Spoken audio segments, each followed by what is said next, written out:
God is conceived in traditional Christian theology to be the cause of the world, not only in his initial act of bringing the world into existence or creating the world, but also in his ongoing conservation of the world in being. And so today we want to turn to the subject of continuing creation, as it's sometimes called, which is point 3 on your outline. And let's begin by looking at some biblical data concerning continuing creation.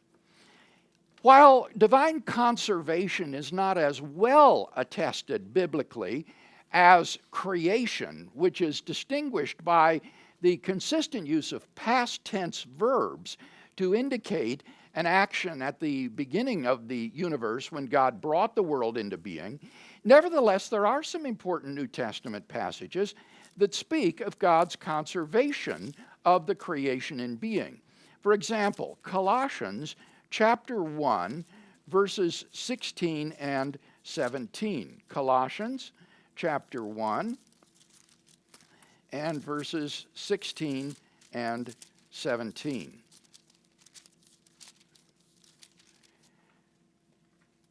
Here Paul says of Christ, "In him all things were created, in heaven and on earth, visible and invisible, whether thrones or dominions or principalities or authorities, all things were created through him and for him.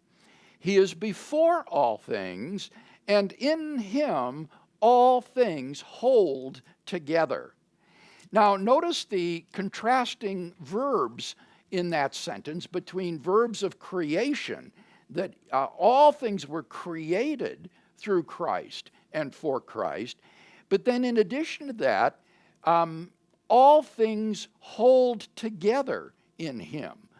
The one verb speaks of the creation of the universe initially, the other speaks of God's ongoing preservation of the world in being. The word literally means to consist. The world consists in God. Similarly, in the book of Hebrews, chapter 1. Hebrews, chapter 1, verse 3.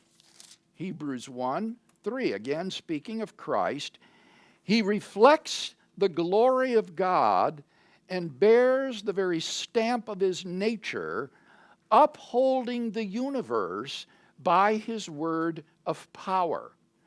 And the word there translated upholding literally means to carry. God carries or sustains, as it were, the universe in existence. And finally, in Acts chapter 17 and verse 28, we have the words of the Apostle Paul as he speaks to the Athenian philosophers on Mars Hill. Acts chapter 17 and verse 28, Paul says, in verse 28, "For in him we live and move and have our being." And it's that third verb there that I draw your attention to. We live and move and we have our being in God. The word literally means we exist in God. So there is New Testament data that God not only created the universe initially, but that the universe consists or is sustained by God, that God bears or sustains the universe, and that we exist in God. Any question or discussion of the biblical data concerning God's conservation before we begin to analyze this systematically? Yes, Taiwan, please. Dr. Craig, I just noticed with the two passages that you quoted, they emphasize in human and human hierarchy or ruling instead of, I think it's almost like it says all things in heaven and earth, power, rulers, and authorities, and instead of like creation in material. So it's almost like God entrusts us to rule according to his empowerment. Well, I think the question of the identity of the thrones or dominions or powers and authorities that Paul is talking about there, whether they're earthly powers or spiritual dominions, is an open question. And I think that he's probably talking about spiritual dominions here. And I think, for example, of in Ephesians, where Ephesians 6, if I can find that verse. Yes, 6:12. For we are not contending against flesh and blood, but against the principalities, against the powers, against the world rulers of this present darkness, against the spiritual hosts of wickedness in the heavenly places. And I think what Paul is saying in Colossians is that even these invisible realms, these spiritual authorities and so forth, are sustained in being by Christ, not just the physical world. That would be impressive, but as Paul says, all things, visible and invisible. And so these, I think, invisible dominions refer to these angelic or spiritual dominions. All right, well, let's go on then to a systematic summary of what is meant by conservation. Creation and conservation have traditionally been classed as two subdivisions of creatio ex nihilo, because in neither case does God create or conserve the world out of some material thing. The initial creation is very often called creatio originans, or originating creation. This would be God's creation at the beginning of the world. And then conservation is called creatio continuans, or continuing creation. And that would be God's ongoing conservation of the world in existence. Now, while this is a very nice and handy rubric, nevertheless, I think that when it's pressed for technical precision, that it is actually quite misleading.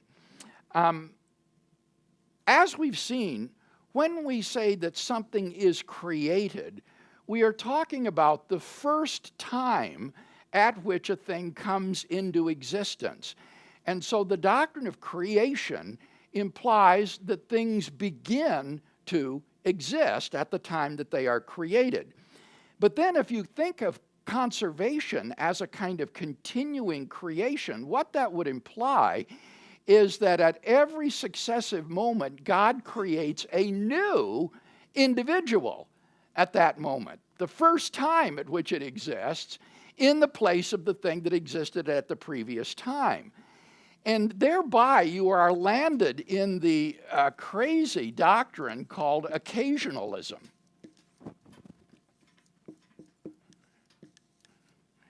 Occasionalism is the view that God is the only cause in reality. Things that we think are causally connected are merely the occasions upon which God acts to bring about some new effect. So, for example, when you see a wad of cotton exposed to a flame and it turns black and smoldering, on this view, the flame does not actually cause the cotton to turn black and smoldering.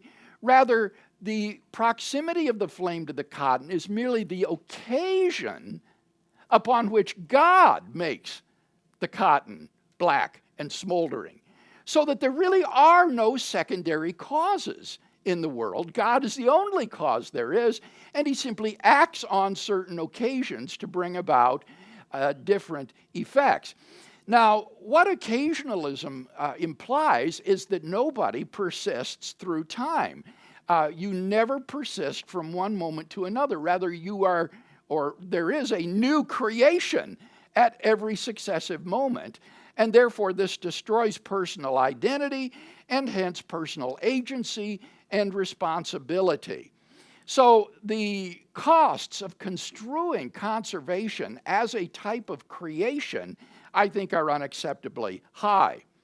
Now, if we try to elude this problem by saying, well, creation doesn't necessarily involve a first time at which something begins to exist, then I think we've really lost something important and essential to the doctrine of creation. As I explained in our lectures on creation, creation involves God's bringing something into being, where something comes into being at a time t, if that time is the first time at which that thing exists. And so I think it's preferable not to classify conservation as a type of creation. It's really quite a distinct operation of God in addition to creatio ex nihilo, conservatio or creation, conservation. Any comment about that, why we shouldn't think of conservation as a type of creation? Yes, Dennis. I was just curious as to what theologians came up with this. Maybe Calvin? Oh, one might think so, but actually it's Islamic. Medieval Muslim theologians who wanted Allah to be the absolute and only cause in the universe were occasionalists. And it was also adopted by a French philosopher who lived, I think, in the 16th century, named Nicolas Malebranche.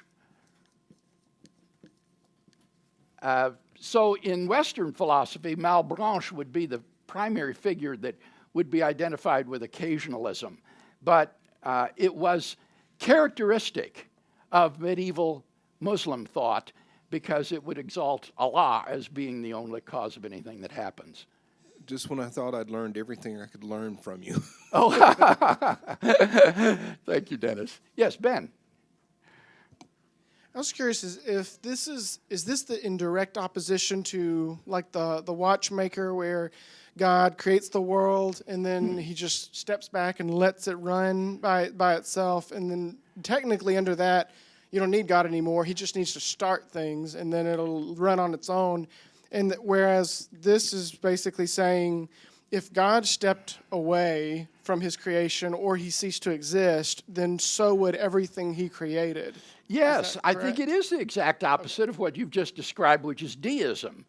Deism is this sort of absentee God who is responsible for creation of the universe, and you might even say conservation, I think. I'm not sure the deists would deny conservation, but they certainly don't think that God is active in the world, whereas the occasionalist says that everything that happens in the world is caused by God and God alone. There are no secondary causes. I wonder how this relates to the tensed theory or non-tensed theory of time. It seems that the B theory, the non-tensed, has everything in existence, past, present, and future, whereas this has things coming into being constantly. How does that relate? I think that you could be an occasionalist on either theory of time. What you would simply deny is that if you think of events in time, like these three, say 1, 2, 3, and 4, you would simply deny that there is any causal connection between these events. Rather, God would be the only source of all of the events. and you would not have any causal connection among the events themselves. And I think you could hold that on either a tensed theory or a B theory of time. It would just deny that there's any internal causal connection between these secondary causes. You said that creation is distinct from this in terms of, in what way?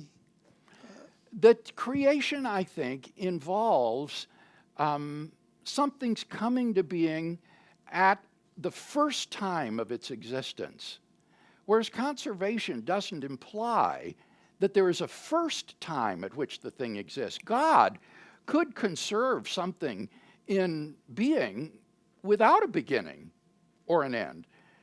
So that conservation doesn't have this notion of a beginning of existence that I think is really essential to creation. Is that clear? Yes. So, A bit better. as I'll say in a moment, God's action in creation and conservation is the same. It is the bestowal of being. It is the giving of existence. Creation and conservation don't differ from each other with respect to God's action. They will differ from each other with respect to the object of that action, as I'll explain in a moment. In creation, the object comes into being, whereas in conservation, there doesn't need to be a first moment of its existence. Okay, thank you. Eric. So, what would an occasionalist say on the nature of the human soul? If the world is being created every instant, does that basically mean that there's an infinite number of copies of me and my soul that are going to exist throughout eternity? It would seem to imply that, yes. You could just keep dividing any temporal interval into more and more brief slices, and unless time is composed of little discrete atoms, then that process could go on forever, so that between any two moments of time there would be an infinite number of slices, and hence an infinite number of persons in between those two times. And so that's why, as I say, this destroys the idea of personal identity over time. Bruce. You mentioned, as believing in conservation, that it doesn't require creation, but if that were the case, conservation would be something that was conserved, would be co-eternal with God if there was no beginning. That's a good point, Bruce. Do you see what Bruce is saying?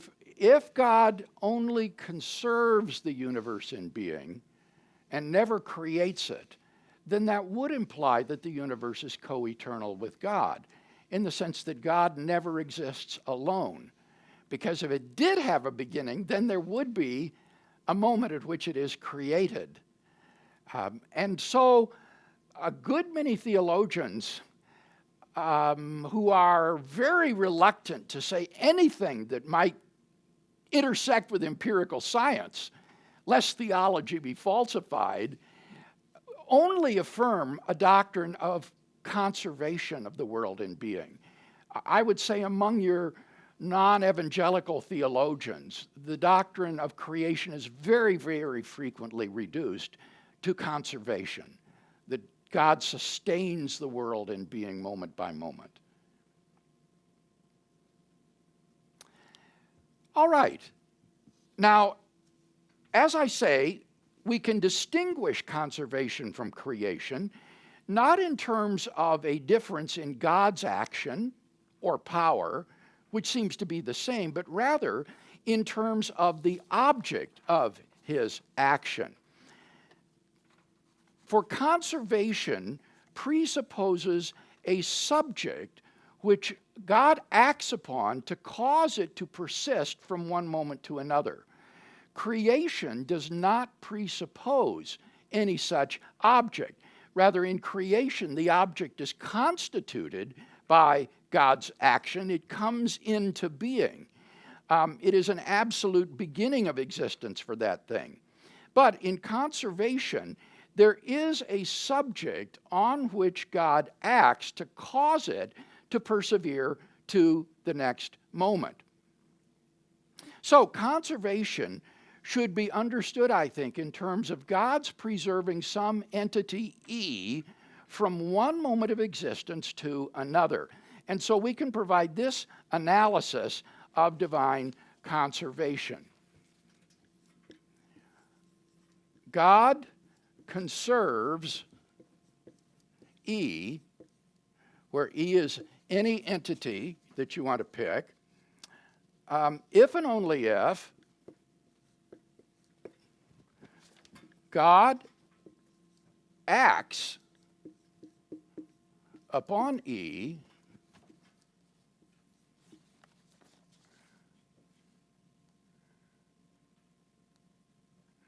to bring about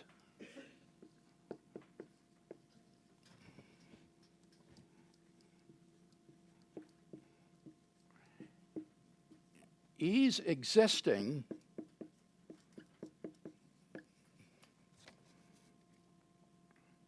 from some time t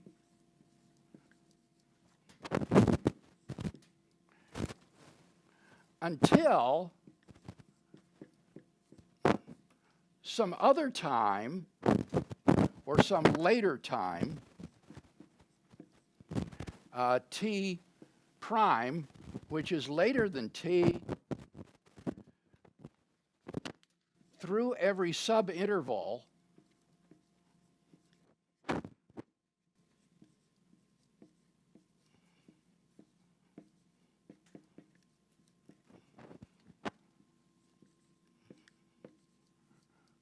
of t to t prime.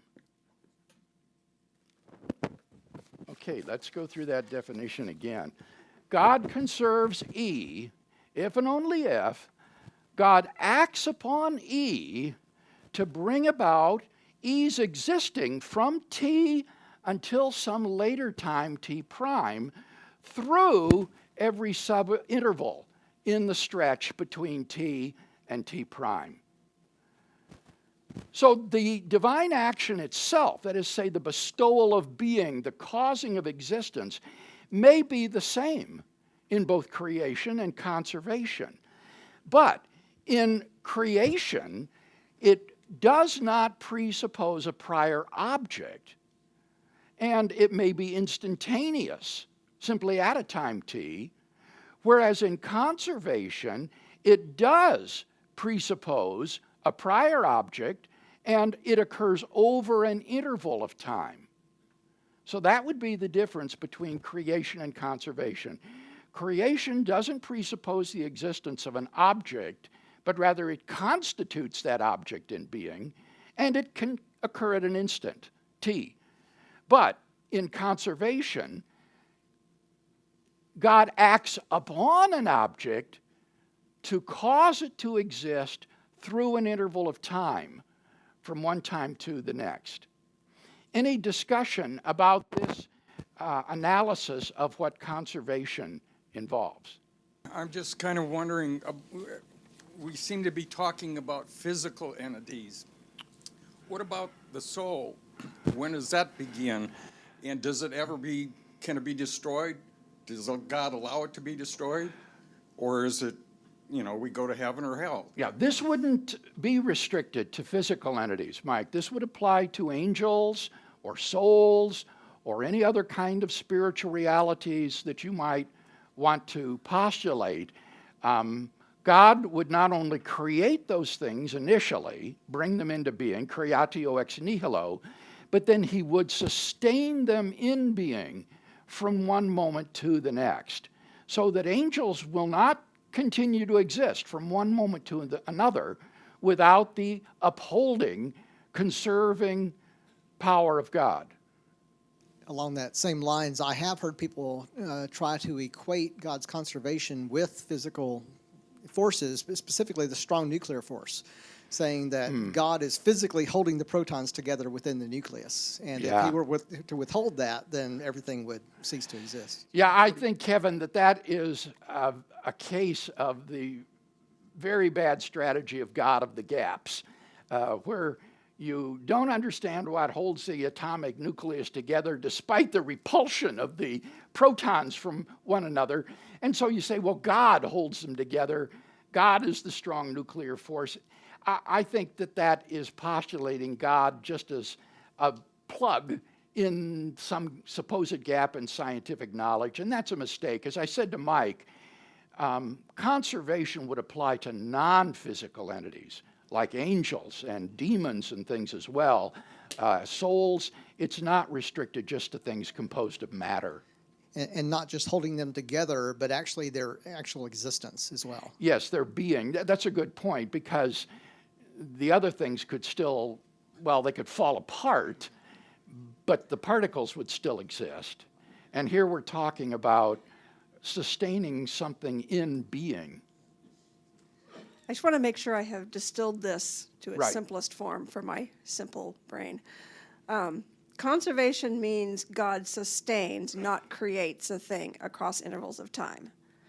Creation, God causes a thing. Conservation, God sustains a thing. Not exactly, Stephanie. Both of these are causal relations.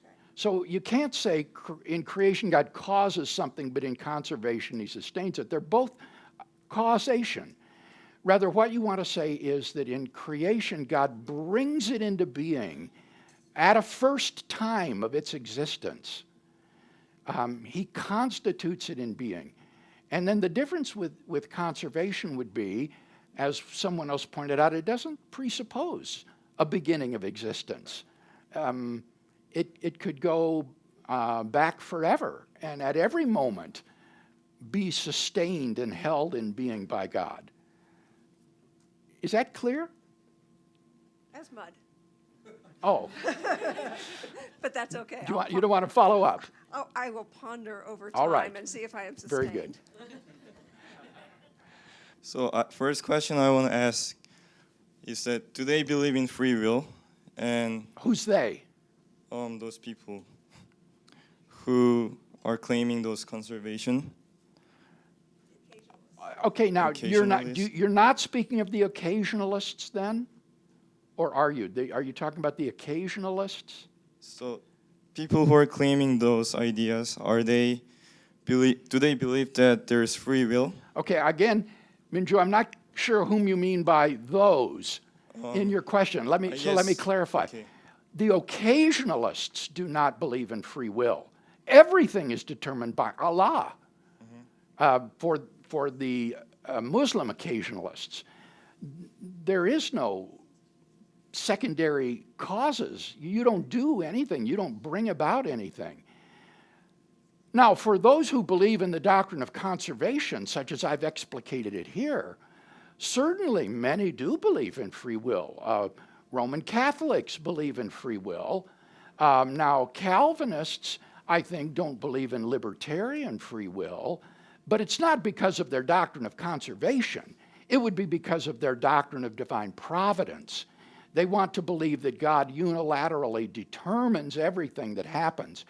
So there's no connection between conservation, properly explained, and freedom of the will. It's neutral with respect to that. But if God is the one who decides everything, then what is the use of the free will? Well, on conservation, it doesn't say that God decides everything. You're confusing conservation with determinism. And this is just saying that God keeps something in being as long as it exists. Maybe an analogy would be helpful here. Imagine that I am a magician and I can just say, poof, and a ball pops into existence. That would be creating the ball. But suppose I take a ball in my hands and I keep it in existence over a period of time. That would be conservation. I'm upholding the ball in existence. And someone who walked into the room and saw me holding the ball wouldn't know whether I began to do so a few minutes ago, 10 years ago, or whether or not, if I were divine, I was upholding the ball from eternity. So that illustration might help you to grasp the difference between creating something and conserving it. Yes, Cash. Maybe I'm like Stephanie and my small brain just isn't working with this, but I'm having a difficulty with the idea that something can exist from eternity past, but still be a caused thing in the sense of you're saying that on conservationalism there's still a causal relationship, but if something has potentially existed alongside God for eternity, then is that not like just an abstract object that God did not create, that is just there, that he's... Wow. That forms a wonderful segue to the next paragraph in my lecture, which I'm not going to have time to give this morning. So we'll have to talk about it next week. I think, Cash, that there's a different category that has been overlooked by theologians that would be applicable to God's relationship to any abstract objects that you might want to postulate, like numbers, sets, and other mathematical objects. What I'll argue is that they cannot be thought to be conserved in being because these things exist timelessly. They don't exist from t to t prime, and therefore conservation wouldn't be applicable to them any more than creation. There has to be a third category that would apply to how God sustains in being timeless objects like mathematical entities. And so we'll talk about that next week. All right, with that then let's close with a benediction. And now may God, who created the world in being and conserves it from moment to moment, equip you with everything good to do his will and to walk pleasing in his sight, to the glory of Jesus Christ our Lord. Amen.